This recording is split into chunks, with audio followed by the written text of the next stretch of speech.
کراچی کے ہی ایک ایسے نوجوان ہیں جنہوں نے 23 ممالک 55 دن کا سفر طے کیا اور طے کر کے پہنچ گئے لندن، اور وہ بھی بما فیملی اور چھوٹے سے بچے کے ساتھ۔ تو یہ ہے طہا احمد، ان کے ساتھ اہلیہ اور کمسن بیٹا بھی تھا، اور یہ ایڈونچر سے بھرپور اس ٹرپ پہ نکلے جو کہ ایران سے ہوتا ترکیے گیا، پھر بلغاریہ، پھر البانیہ، بوسنیا، کروشیا، اٹلی، سوئٹزرلینڈ، فرانس، جرمنی سے ہوتے ہوئے لندن پہنچ گئے۔ اور دلچسپ بات یہ ہے کہ جب وہ ایران میں تھے، اس دوران پاکستان اور بھارت کے درمیان جنگی تناؤ بھی عروج پر تھا، اور طہا یہ کہتے ہیں کہ وہ جہاں بھی گئے ان کا والہانہ استقبال کیا گیا، اور پاکستانی ہونے کی وجہ سے ان کی خوب مہمان نوازی بھی ہوئی۔ کتنی امیزنگ بات ہے۔ لیکن چھوٹا سا بچہ ہے، وہ اس کی زندگی کا سب سے ہائی لائٹڈ ٹرپ یہی رہے گا،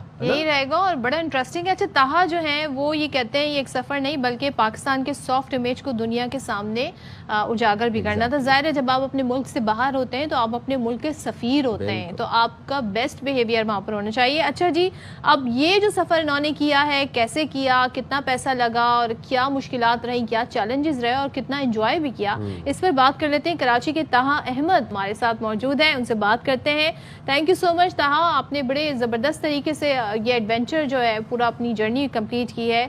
یہ خیال آپ کو کیسے آیا؟ اور ظاہر ہے بہت ساری چیزیں کنسیڈر کرنا پڑتی ہیں اتنا لمبا سفر کرنے کے لیے، تو ذرا بتائیے گا سٹارٹ کیسے ہوا؟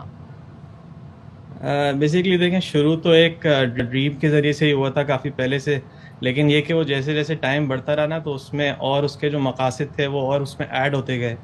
تو خالی پھر اب ڈریم نہیں رہا تھا۔ پھر اس کے بعد جب ایگزیکیوٹ کرنے پہ ہم لوگ شروع ہوئے تو ہم نے اس میں اور پرپس تلاش کیے کہ ہم کس طرح سے اس کو اور بہتر کر سکتے ہیں۔ تو وہ میں آپ کو بتاتا ہوں، بہت ساری چیزیں اس میں ایڈ ہوتی رہیں، اور خاص طور پہ جو میری وائف تھیں، جب میں نے ان کے ساتھ جب جرنی سٹارٹ کرنے کا سوچا تو ان کا اس فیلڈ سے منسلک ہونا میرے لیے بڑا فائدہ مند ثابت ہوا۔ وہ ٹورزم کی انڈسٹری سے ہی منسلک ہیں، تو ہم لوگ بیسکلی ایک ویژن لے کے نکلے تھے۔ ایک تو جیسے آپ نے کہا پاکستان کے سافٹ امیج کا، اور یہ کہ جیسے سبھی جانتے ہیں کہ پاکستانی پاسپورٹ پہ لوگ تھوڑا سا ہچکچاتے ہیں باہر جانے میں، یا کیا کہ لوگ اتنا جانیں گے نہیں یا کیا، لیکن جب آپ نکلتے ہیں نا، اور بائی روڈ ٹریول میں کیا ہوتا ہے، آپ ڈفرینٹ ملکوں سے جاتے ہیں تو آپ اندرون شہر سے بھی ہوتے کہ جا رہے ہوتے ہیں، ملک کے اندرونی علاقوں سے، تو جو چھوٹے علاقے ہیں نا جہاں پہ لوگوں کو اتنا نالج نہیں ہوتی، تو ان کو بھی پتہ چلتا ہے کہ بھائی کیسے یہ آئے ہیں وہاں سے، اور پھر اس سے آپ کا ویژن بڑھتا جاتا ہے، آپ کو کراس کلچرل ایکسچینج ہوتا ہے۔ اسی حوالے سے میں بتاؤں کہ پی ٹی ڈی سی جو پاکستان ٹورزم ڈپارٹمنٹ ہے، وہ بھی ہمارے ساتھ اس میں منسلک ہو گئے تھے، تو ایسے ہی بس قافلہ چلتا رہا اور وہ بڑا ہوتے چلا گیا۔ اچھا طہا، میں ایک چیز کے بارے میں بڑا کیوریس ہوں اور میں